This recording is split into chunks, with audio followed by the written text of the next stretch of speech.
Hello everyone, and welcome to the Dice Commando YouTube channel. I'm Andrew, with you here as always. This is Go Again, a fabulous video cast covering the trading card game Flesh and Blood. This video and others like this one are possible thanks to viewers like you. Please show your support with a like and subscribe, and be sure to hit the bell notification icon so you don't miss any new videos. If you want to get involved with the channel, consider becoming a channel member. There are many benefits to channel membership, including access to our Discord, exclusive deck tech and strategy videos, and the opportunity to help create channel content. I want to sincerely thank all our channel members, as I truly couldn't do this without your support. You guys rock. Go Commando.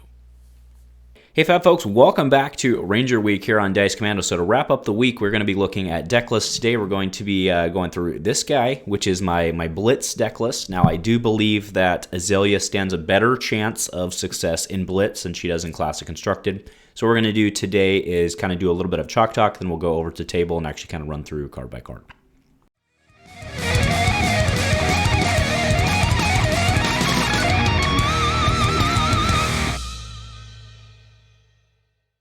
All right, guys, so before we actually go into the deck itself, I'm showing the list now so we can talk through it. But like I said, we'll go through card by card and kind of talk each one. I wanted to talk kind of an overall strategy of this deck. Now, I made the statement in the intro that I believe that Azalea stands a better chance of success in Blitz than she does in Classic Constructed. The reason I think that, the reasoning behind that statement, is that she can get a pretty cool, if she can line up the Endless Arrow recycling turn with your scalers and a reload and something like that, that can be pretty brutal, right? If you can, plus if you can Seek and Ravenous Rabble and then Arrow or something like that. So if you can line that up, that's pretty major in Blitz.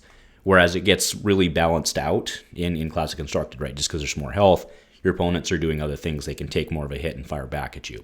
So it really just has to boil down with, the combo wombo-ness of if everything lines up to Azalea, it can have a much larger impact in Blitz, and that's really why I think it works. I mean, she does need to rely on that cross trap sometimes, and she needs to rely on the Snapdragons, and you only get them once, right? So if you're going to get them once, you want to do it in Blitz. So anyway, that's where I'm going with this. Now, one thing you'll notice that when we go through this list is that I do play the Arcanite Skullcap now in Blitz. The 2 extra health makes a big deal in Blitz. You'll notice tomorrow when we go through the video for Classic Constructed, I still play the Cross Wrap for CC. Just because, it just is a cost-benefit analysis, right? The 2 health outweighs, because, we talked about it earlier in the week, right? We've got a lot of tools now to get stuff on top of our deck. We don't need the Cross Wrap as much, but you need the consistency in Classic Constructed, whereas in Blitz, you kind of just need to go all gas, right? So, and that's not necessarily true, but you need far less control. The 2 health, that's the point. The two health does its thing. So I do play the Skullcap in Blitz, whereas I play the Cross Wrap in Classic Constructed. As far as, you will notice significant differences between the Blitz deck and the Classic Constructed deck. I don't think that's too much of a surprise. But one of the things that I think a lot of people may be surprised about are the yellow cards in there, and not that I have yellow cards, but that Sleep Dart, Salvage Shot, and Sikkim Shot are yellow, right? Now why, right?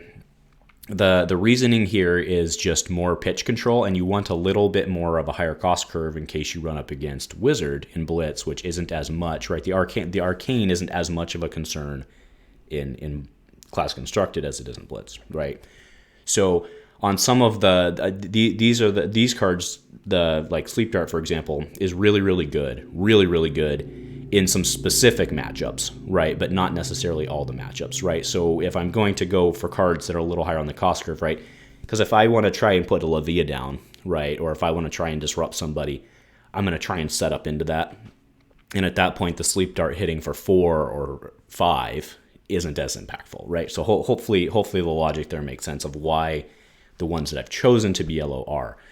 The other change that I've made recently is I've dropped, I used to play Take Cover red and yellow, and I no longer play Take Cover yellow. Like I said, we just need a little bit more gas. We need a little bit more pressure to put on. And we do run out of arrows in this deck, so that's why that's actually where Salvage Shot came from. Salvage Shot fit right into that. It was better to me to get a couple extra shots in because sometimes you run out of arrows in Blitz. So anyway, enough chatter there. Let's go ahead and head on over to the table. Thanks for joining me. All right, folks, so running down the Blitz deck today, let's go through the equipment first. So remember, for Blitz, I am running the Skull Cap. I'm not running the Cross Wrap. In the Arcane matchups, you can still run the Cross Wrap because it does have Arcane Barrier. But the 2 defense from the Skull Cap, combined with the fact that, like we've talked about, some of the new tech, I think you don't necessarily need the Opt as much. So for in the faster game, that extra 2 can make a big difference.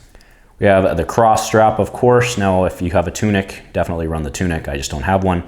Cross Strap was the poor man's version. Bullseye's Bracers, and then Snapdragon Scalers for your 1 turn.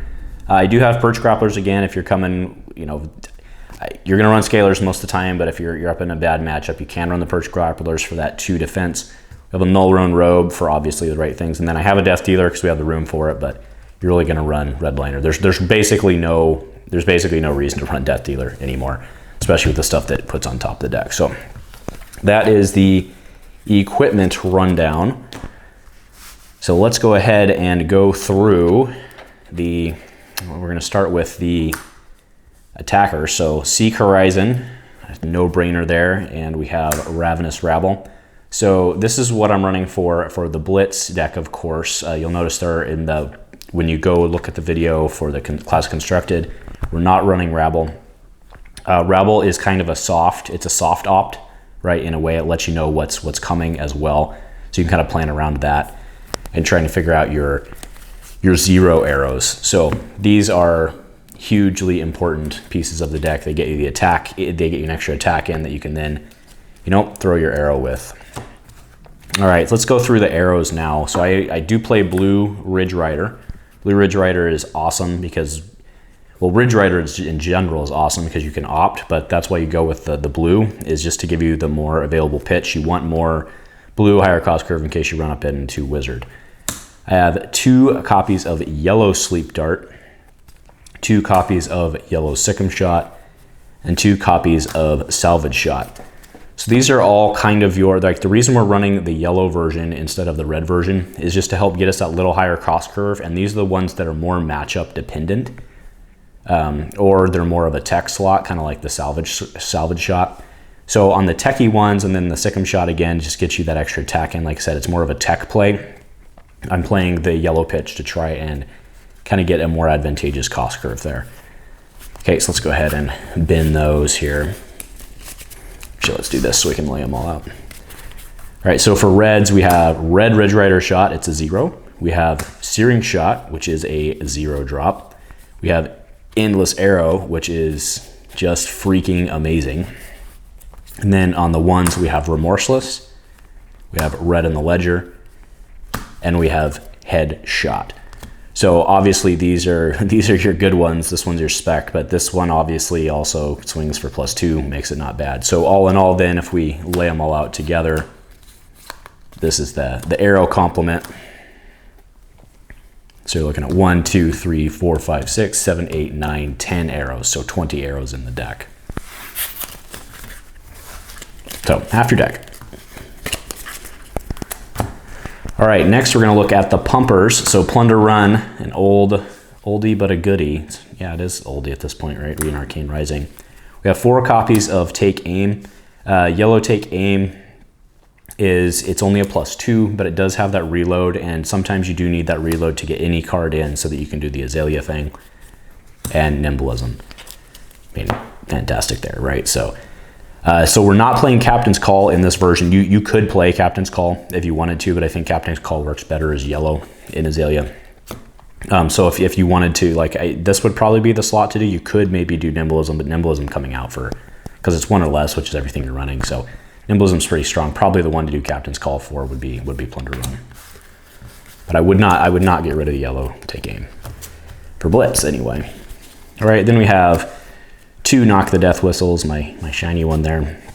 This one again, it's a blue. A lot of times you're actually just going to use it for pitch, but in a pinch it'll do its thing, right? But all in all, this card is not as good as you might think it is, right? But again, it can bail you out. It does what you need it to do, which is go toot or something for when you need that shot to put Levia down or whatever it might be. Okay, and then going into finally the defense reacts 2 Rise Above, 2 Fate Foreseen, and 2 Take Cover. So one of the recent changes was I used to run Take Cover Red and Take Cover Yellow. I did drop the Take Cover Yellows to make more room for some of those yellow arrows we were running. So that is a recent change to be a little less defensive, but I think it's been working better. I was actually able to win a game versus Boltyn the other day, just kind of going a little more gas. So yeah, so there we go. So that is the deck. Don't forget, Yuri. I mean, we've talked about it all week with those endless arrow plays. That's the way to do it in Blitz, man. And keep constant pressure, make them worry about the detrimental effects so they have to block stuff, and then try and get some cheap shots in on the endless arrow plays. So anyway, that'll do it. Thanks for joining me today, folks, and go Commando.